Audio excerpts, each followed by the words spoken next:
Hello there, Zoe. My name is Shane. Pleased to meet you, and hello from Australia. Hello back from Arizona, or Diet Australia.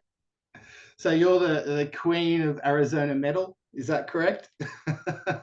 I mean, there's not a lot of metal here, except if you're talking about, Dave Mustaine and Rob Halford living up in Phoenix. So I think they're much more metal royalty than I could be considered.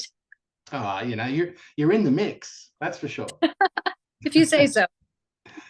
I'm assuming you've been to Australia before, or is this going to be a first time down under? This is my first time. I'm really excited about this. What's exciting you about it? I mean, we have a good music scene live and, in the studio, but what are you looking forward to most then? Well, living in Arizona, I have a fascination with venomous creatures, particularly reptiles. I'm told that Australia is just a giant Arizona, that you've just got all these amazing venomous species, and there's like an exhibit on them in Sydney by the Opera House. So I plan to go visit that on my day off. There is. There's also a little bit further north of Sydney, about an hour away, there's a place called the Australian Reptile Park, which has some amazing things in it, but it's not actually close to the city. Yeah, we're always so limited by how far we can go. But man, I want to see one of those saltwater crocodiles. Yeah. They're responsible for almost as many human attacks as like the Nile crocodile or something. So I'm very, very excited about this. Are you The bringing people too. So I'm sure Oh, the people are lovely, but I mean, it comes up all the time. Australia has the deadliest animals in the world, like it's small and large. You got to be careful. I'm so excited. I'm ready for this. Are you bringing your daughter, Lily? That's the name, right? Is she coming along? No, she has school, so Ah. another time. Oh, what a shame. You could introduce her to some of our animals, the more friendlier ones. She's a massive snake enthusiast, so she's already been asking me to bring her back books, photos, models, something reminiscent of the snakes there. So it's gonna have to happen. Well, you'll have to come over with an empty suitcase so you can fill it up with that stuff for her. That's exactly what I do though on these tours. So Oh, always an good. extra for Lily stuff that I pick up along the way. Nice to hear you don't overpack when you're going on a tour. Nothing worse. Oh no, I mean, you need really two pairs of shoes. You need your stage boots, you need flip-flops, you need nothing else. You need so many pairs of black pants and black shirts because you're a metal musician. What other color are you gonna wear? You need your stage outfit and you're good. So Well, don't forget, down under, we call them thongs, not flip-flops. So if someone mentions thongs to you, they're not talking about the other thongs. Just so you know. really? Oh, okay. So you're telling me that this is a thong. That is a thong in Australia. That is correct. Oh my goodness, it's gonna be interesting. That's a I, good one. I thought it was actually more well known, but yeah, thongs go on your feet down under. I've never heard of this before. This is gonna be fun. Before I get on to Cradle of Filth, you were in a Scorpions cover band. What was your name? Oh gosh, that was like when I was 17. We're Yeah. going way back. Oh. Do you remember the name of the band? I was just interested because I like the Scorpions. Man, like That's all right. I don't know. It was something like the Stingers or something. It was more of a local thing, but that was my first time singing live music. Yeah, that's quite a throwback. Wow. Yeah, no, I do my research and I love Cradle of Filth. And when you joined, I thought it was a fantastic thing. Did the fans accept you straight away, or did it take time and progress for them to sort of accept you in the band? I was shocked by how friendly everyone was right off the bat, Oh, good. which was really, really amazing. I want to thank Lindsay Schoolcraft for that as well, because she and I were already friends, and she kind of pitched me online, posted a photo with me and stuff, which I think Oh, also kind really? of fans kind of cement the bridge between us. Yeah. That was quite lovely of her. Look, if Christy nominated you and made it, posted it on social media, that's a big tick. And, that's really good to hear the fans accepted you, because new members of bands, they cannot always be accepted immediately. No, you don't always. I think I got really lucky. But also, the guys were really supportive. Dan was really supportive. And I tried to come in with this attitude that I'm not here to replace anybody. I'm here to pay homage to music that I loved when I was younger as well. You know, I listened to albums like Midian when I was in high school. So I came in with this kind of reverence for the whole thing. Like, I'm going to deliver the songs that people want to hear the way they want to hear them, you know? Well, you've certainly delivered over the last couple of years, that's for sure. You've made an impression. Thank you very much. Have you started doing some writing for them and maybe contributing to more of the music as well? Yeah, I actually wrote a couple of songs for the upcoming album. Actually, the upcoming single next, well, I can't say when we're releasing it.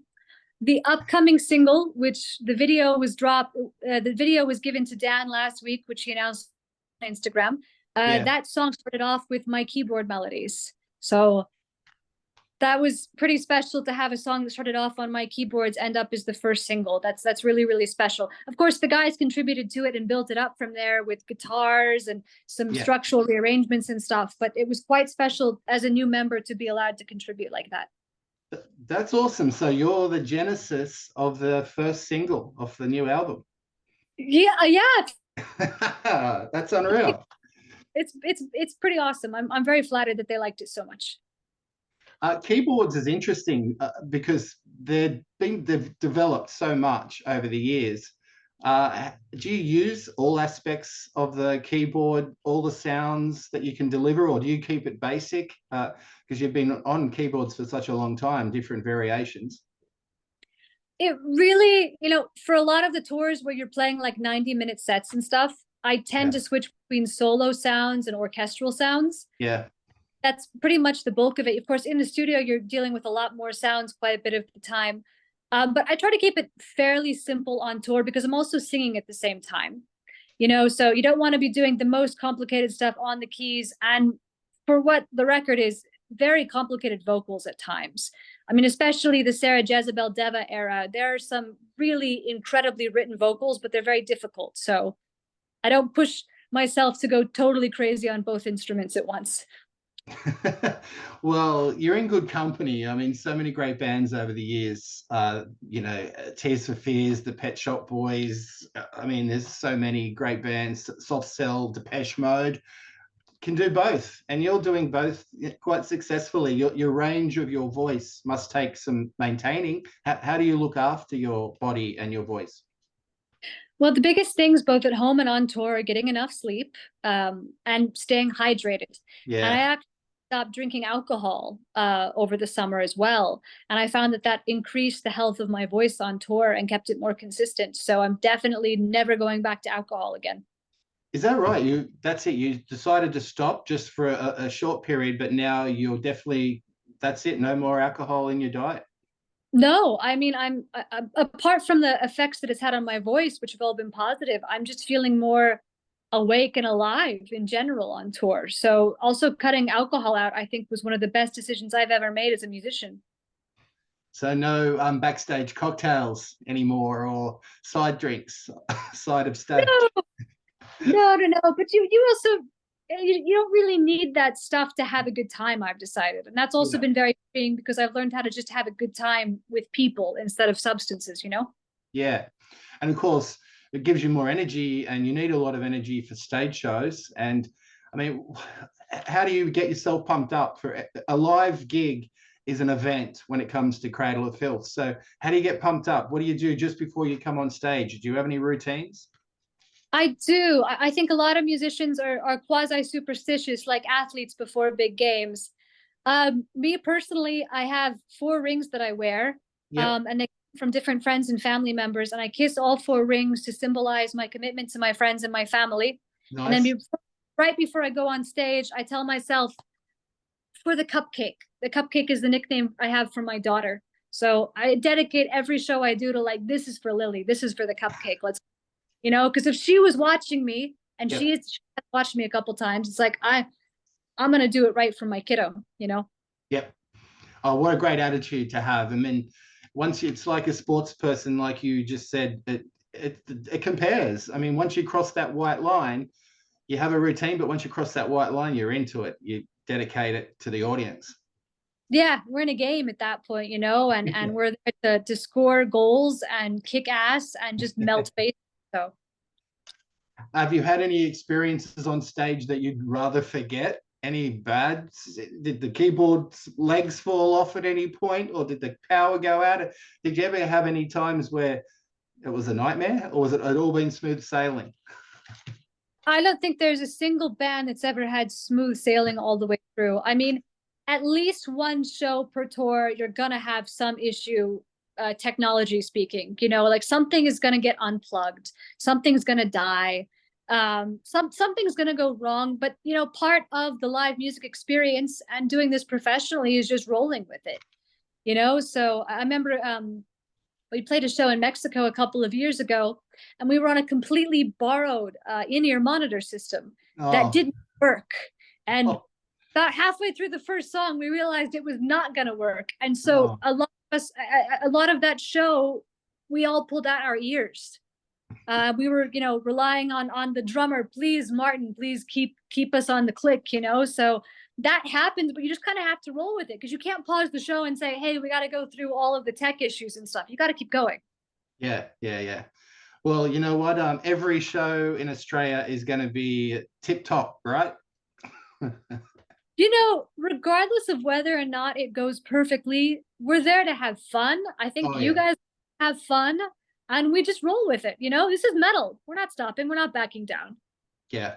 Are you familiar with many Australian musical artists or performers that you've been inspired by? You guys have, obviously you have Neo Obliviscaris. I've never met those guys. They opened for Cradle before I joined the band, which disappoints me because fantastic band. You also have this incredible band that went to Eurovision last year, Voyager. Yes. And they are phenomenal. Just absolutely amazing to, you know, and I knew about them before they went to Eurovision. They're really, really top notch. So I think Australia is not easily ignored, despite being tucked away in the ocean over there. You're not easily ignored, musicians. Yeah, we are in the Southern Hemisphere, you know, down away from everyone. But, you know, AC/DC are from here, and look at them. They're doing great. And to keep it within the parameter of the concert, what we're discussing, the selfie. I mean, I've seen a few pictures online, you know, of the band with the crowd behind them. What's it like? Like, I've been in an audience when it's happened, but what's it like on stage when you're trying to get the whole audience in? Looks fun. Well, for our big crowd shot at the end, we usually have someone take that photo. Yeah, okay. Once in a while, I'll take a selfie with everyone behind me, and I like to send those to my kiddo, just to be like, yeah, you know, mama just finished up over here. I'll be home in so many days, you know? So, yeah. I love it how you're so family orientated, even if Lily's not with you, and, you know, can feel like she's on tour with you almost. You know, I never feel more like a rock star than when I'm just home making her breakfast. That's so good. You're her hero, so of course that makes sense. No, she's my hero, sir. I have to correct you. She's mine. Okay. And before we started recording, you mentioned that you'd never been interviewed by anyone wearing a tie before. So I kind of feel honored, but it's just my style. Thank you for that.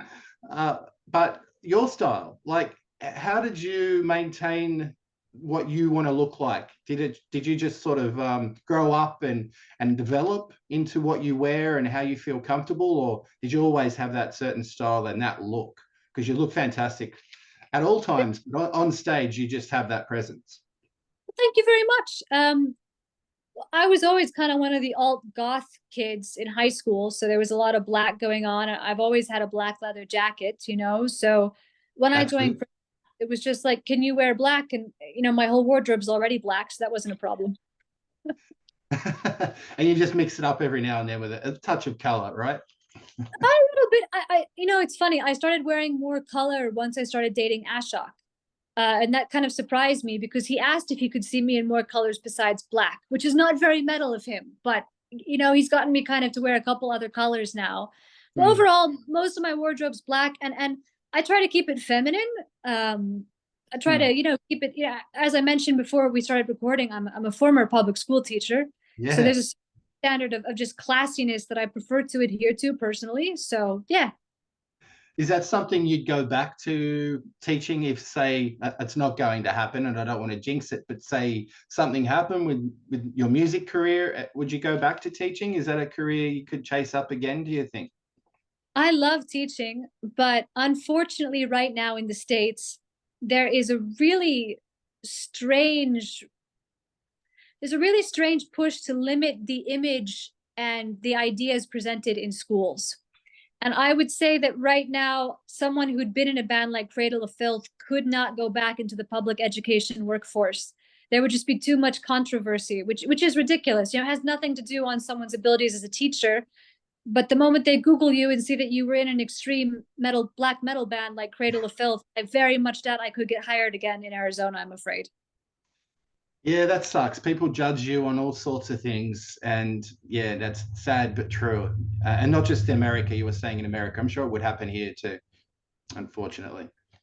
It is what it is, but you know, I will never forget my years teaching. I miss it very much sometimes. But you know, the next thing I get to do is when I see kids at our shows, I go into teacher mode and I'm like, let's inspire these guys. Let's, because that was me when I was growing up with my dad at those shows and stuff. So it's really great to be able to take those skills from the classroom, which are all about inspiring young people to go to the next level in something, and now I can take it and apply it to our younger fan base.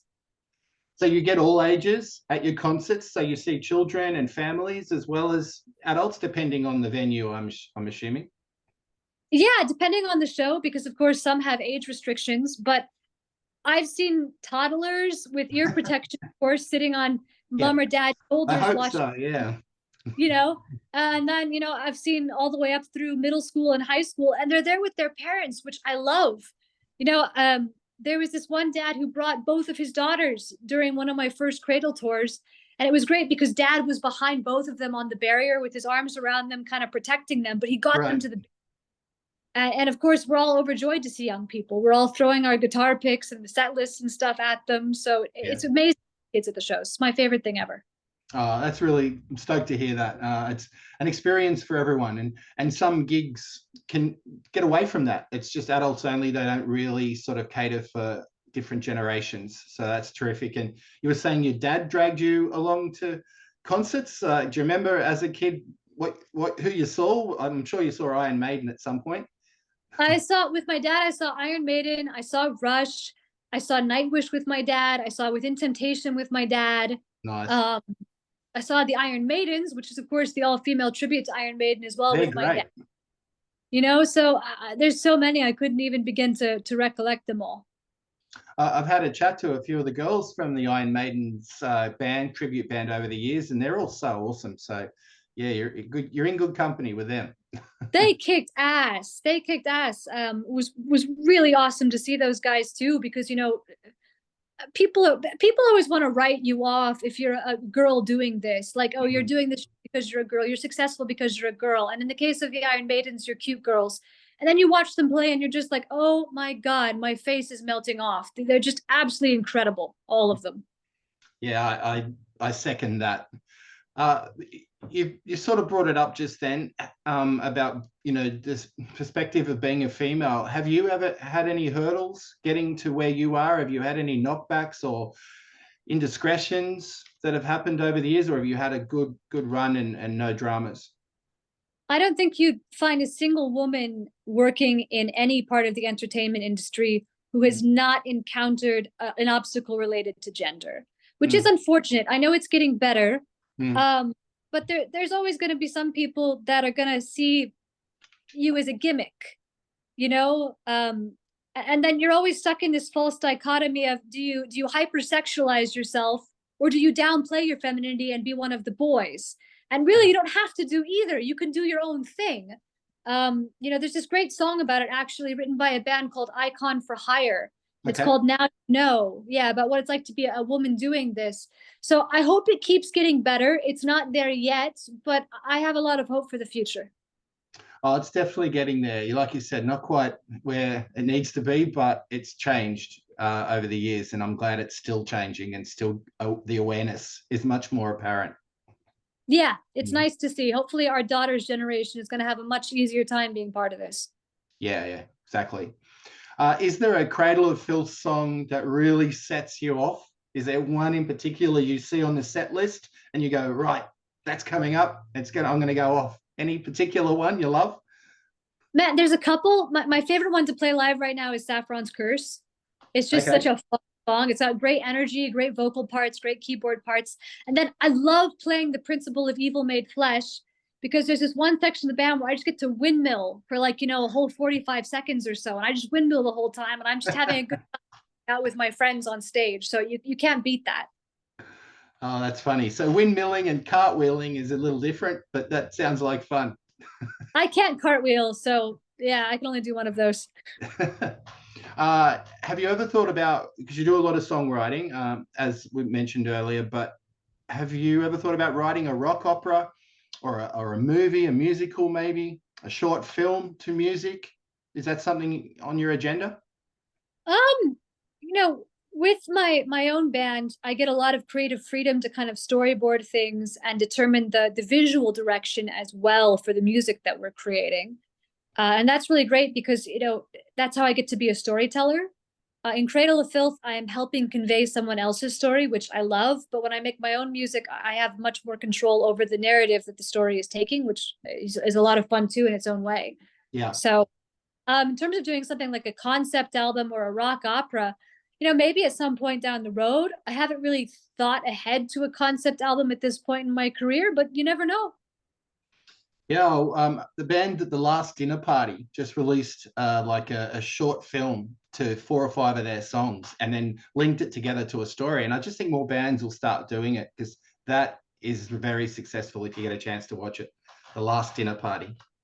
The Last Dinner Party. Yeah, check them out. It's on YouTube. I highly recommend it. I think it's going to catch on and more bands might start doing that.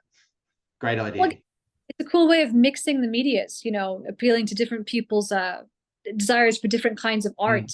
I like that. I like that a lot. How many instruments can you play? I am primarily a vocalist and I play keyboards. As I always say, I play keyboards on the side. So, I mean, I've said this before. There are people in this band, especially, that play way more instruments than me. Like, oh, what's happened? Oh. So there are people in Cradle of Filth that play many more instruments at a much higher level of proficiency than I could, like Donnie Burbage. Donnie plays guitar, he plays the keys, he does arrangements, he programs drums. Donnie is a whiz kid. He plays everything, and he had such a great contributions to this upcoming album. So I really think he's going to be one to watch in the future in terms of Cradle songwriting abilities. Yeah, no, the reason I asked, I just thought you might have dabbled in drums or a bit of guitar now and then. So that's why I thought I'd ask how many instruments you could play. There's people like Donnie that are just hyper impressive, and I'm primarily a vocalist, like I said. And if I ever get more ambitious, I'm gonna look at him and be like, am I as smart as that guy? I don't think so. So well, with the keyboards, you can pretend you're playing guitar or drums anyway, with the different sound mixes you can have on it, right? You can, but you also couldn't pretend for a moment that you could make it sound the way that Martin or Donnie can make it sound. So. Yeah, of course.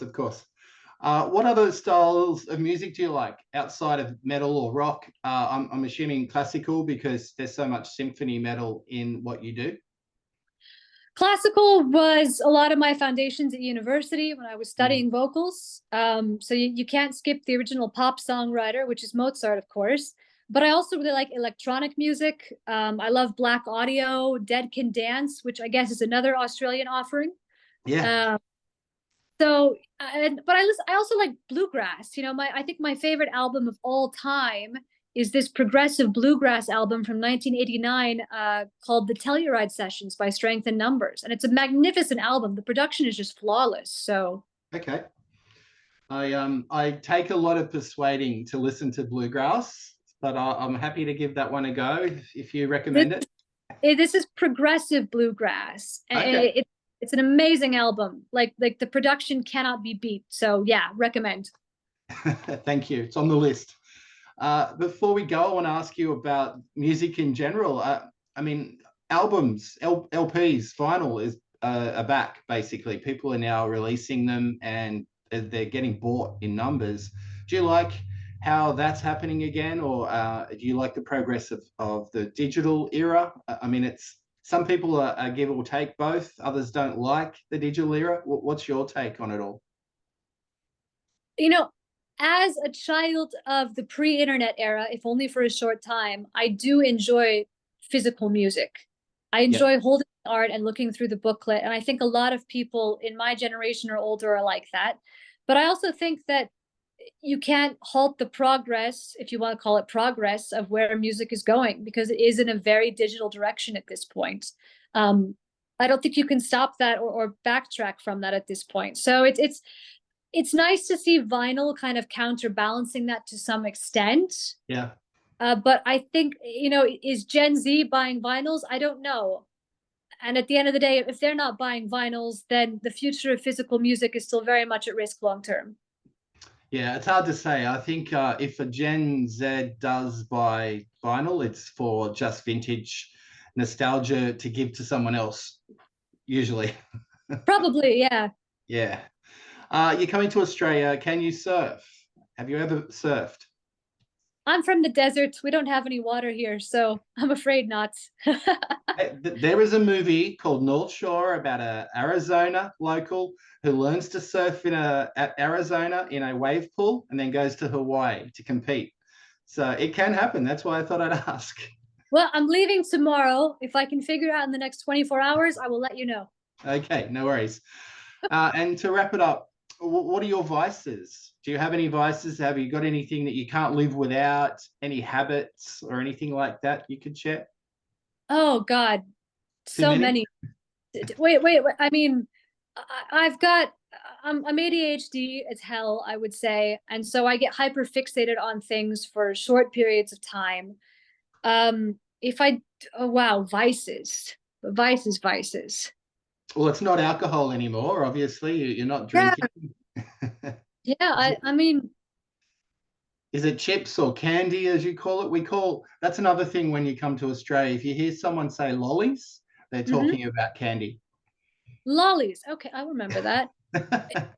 If there's something that I'm kind of addicted to, it's probably frijoles, Mexican refried beans. That's a really weird thing to be addicted to. I know that, but I just love frijoles. I eat frijoles almost every day. So cool. There's your advice, I guess. Well, appreciate your time. Thank you so much. Good luck with the tour. Hope we cross paths in the future at some point. And Lily, say hello to Lily. I really appreciate your time today. Will do. So are we seeing you next week at a show? Yeah. Shall I make myself known? I'll be in Sydney. Yes, please do. Hit me up on Instagram or something. Okay, I will do. Yeah, I'll be at the Sydney gig. So thank you so much. I'll talk to you then. Awesome. Thanks. Bye. Nice to meet you. Nice to meet you too.